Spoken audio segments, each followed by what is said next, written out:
Hello, good morning sa ating lahat. Mga kabakal, mga ka-scrap, mga ka-agent, mga agent na bantay sa lakay. Good morning sa inyong lahat. Shout out sa inyong lahat. Dito ako ngayon sa Valenzuela. Merong pinapating na sa akin dito na mga motor, mga wire, nakarulyo pa. Mga baklasin.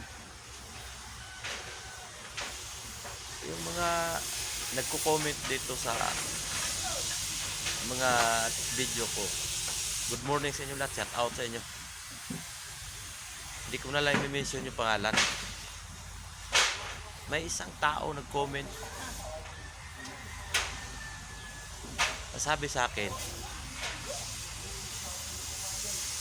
lunukin mo ang isa, bigyan kita 5,000.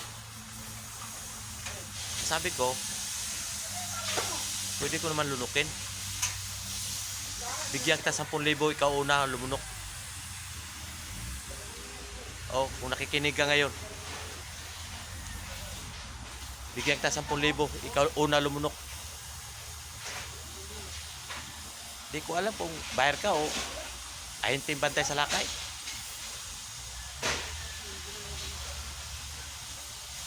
Yun ang problema natin sa ating kapwa ahente.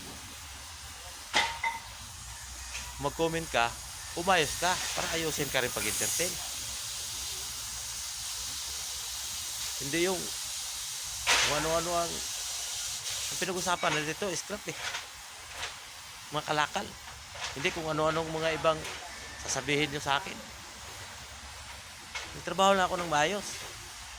Kung anong sinabi sa mayari, yun din na sasabihin ko. Iputa ka mo. O ka kayo dito, mag-video. Ako mag-comment sa inyo. Ganun kayo pag-comment.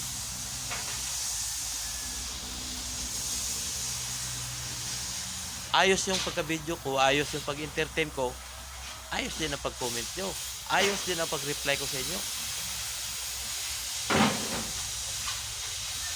Ito, bantay sa lakay ha. Kinig ka ha. Ahente ka, bantay sa lakay. Ang dami mong tanong. Pumunta kayo dito. Dito nyo tawaran ng actual. Hindi yung, boss, magkano kilo? Magkano lahatan? Nandyan na nga sa caption eh. Nakapost na nga eh. Ang dami nyo pang tinatanong. Ang magandang gawin, tumawag kayo, puntahan sa actual. Dito tawaran. Hindi naman ako may-ari nito eh. Pinost ko lang. Sa may-ari kayo manawad. Huwag sa akin. Klaseng tao kayo.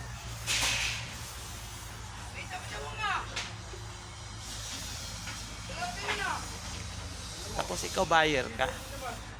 Ayusin mo rin pagtrato sa ahente. Nakuha mo na lahat-lahat. Number. Nakita mo na lahat-lahat. Balik. Ayoko niya, mataas. Taas masyado. Ilang araw. Bumalik ka, boss ah. Kukunin mo na. Ang ahente, paano na? Wala na. Nakadiary ka na. Mabuti ko sa mabait ang seller. Magbibigay sa ahente. Ikaw buyer. Paano na yung ahente?